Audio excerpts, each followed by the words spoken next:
What's good? What's good? It's the one, the only, but what do I know? Boxing back at you with some news, man. It looks like Keith Thurman has responded to Danny Garcia's call out. Danny Garcia, for y'all that don't know or just don't follow boxing, or if you don't know this, you really probably shouldn't even be listening to this video. But, you know, of course, back in 2017, Keith Thurman beat Danny Garcia via split decision. Many people thought that Keith Thurman, it should have been a unanimous decision. People thought Keith Thurman kind of won that fight kind of clearly.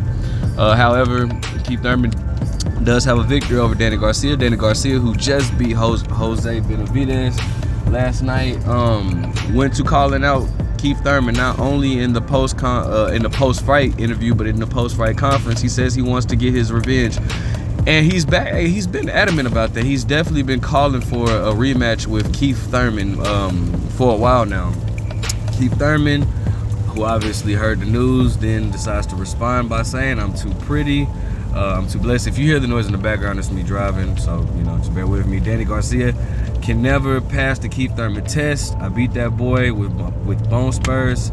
You see, I wasn't even at my best. Is he rapping?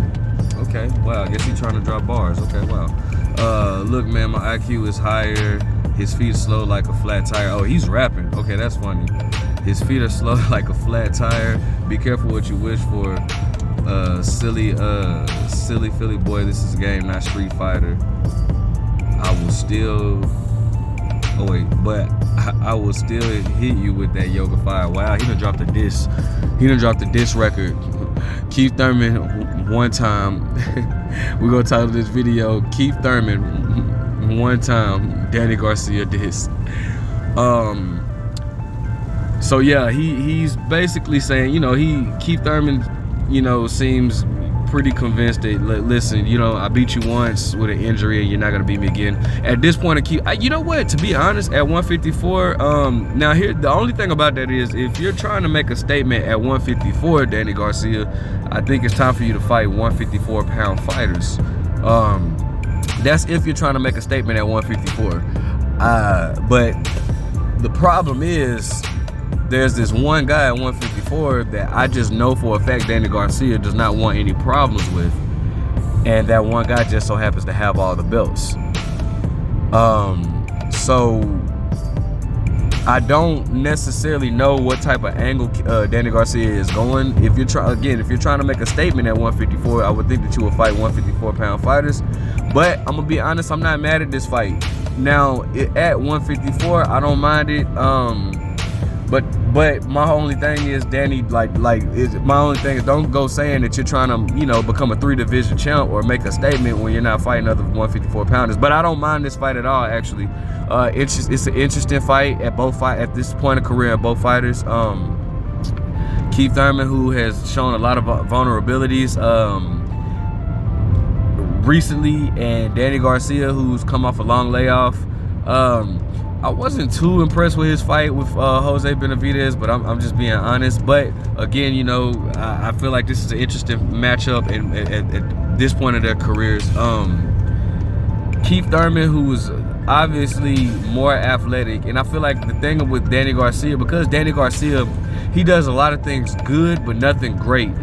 He's a very good, solid boxer. You can't take that away from him at all. But if you have any type of athleticism and you're a skillful boxer, you're gonna beat Danny Garcia. I.e., just look at everybody who beat him: Sean Porter, Errol Spence, Keith Thurman. You know, these guys are more athletic than Danny Garcia, and so Danny Garcia has issues with if anybody that's not only slick but athletic and can box. It's trouble for Danny Garcia's style, because Danny Garcia is very flat-footed. So if you're athletic and you're good with your feet, you're gonna give Danny Garcia trouble. You can even go watch the fights that he's won that many people thought he lost, like against Lamont Peterson. So I think that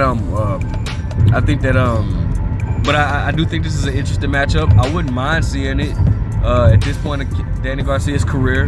And Keith Thurman's career, I wouldn't mind seeing him fight Danny Garcia again. I doubt that fight gets made. But I also wouldn't mind seeing Danny Garcia fight Lara. These guys are the guys that are kind of not past it, but, you know, at the tail end of their career. So and that kind of I don't mind him fighting these guys. I mean, I would honestly rather see like a Danny Garcia versus a Lara or a Keith Thurman too, rather than to see him against, like, even though he wouldn't fight Jerron, both of them are from Philly, they're pretty close. Or but you know what, I wouldn't mind seeing Danny versus Virgil Ortiz, even though we know that De La Hoya wouldn't allow that. But I wouldn't mind seeing him versus Virgil Ortiz as well. But regardless, I don't mind when you know, fighters at the end of their career, I don't mind them fighting other fighters that are at the end of their career. Lara obviously has the WBA regular belt at 160. Danny did say that he was interested in fighting Lara at a catchweight, so I wouldn't mind that. But I wouldn't mind him fighting Keith Thurman. I don't necessarily know. I don't think Keith Thurman is the same Keith Thurman that fought Danny Garcia in the first fight. Keith Thurman used his feet. He was winning. He was doing good in that fight in the first part, but then he just took off. Like, after like the 7th round, he just stopped fighting. And it's almost like he allowed Danny Garcia to come back. It's not so much as what Danny Garcia did in that fight. It's more so what Keith Thurman didn't do. So like at the 8th to like the 12th rounds, like Keith Thurman just stopped fighting, you know, and it was just kind of weird. That's what I remember from that fight. I remember he even kind of rocked Danny Garcia in the first round. He was catching Garcia with some good punches, but again, he just took his foot off the pedal and stopped fighting. I just didn't understand that. So, you know, I'm still interested in it. I think it makes for a very fun, interesting matchup, entertaining matchup. Let me know what you guys think. Make sure you like, comment, subscribe. Who do you think will win in a rematch, or do you want to see a rematch? Who you want to see either fighter fight next? But what do I know?